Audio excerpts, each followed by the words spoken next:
ரஜினி முருகன் வெற்றி குறித்து பேசியுள்ள சிவகார்த்திகேயன் கூறுகையில், இந்த படம் என் வாழ்க்கையில் முக்கியமான படம். படப்பிடிப்பு முடிந்து பல மாதங்கள் ஆனாலும் பல பிரச்சனைகளால் படம் வெளியாகாமல் தவித்தது.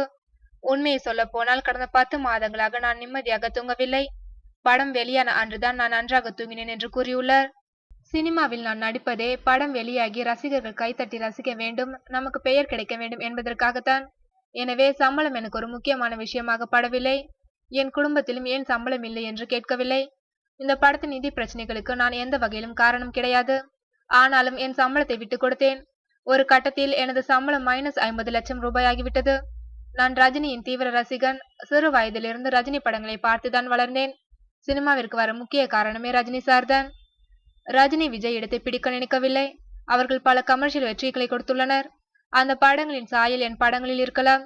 ரஜினியின் தில்லுமுள்ளு திரைப்பட ரீமேக்கில் நடிக்க ஆசை உள்ளது. குழந்தைகளுக்கு பிடித்த மாதிரி காமெடிக்கு முக்கியத்துவம் உள்ள காதல் கதைக்கு முக்கியத்துவம் கொடுக்கின்றேன்.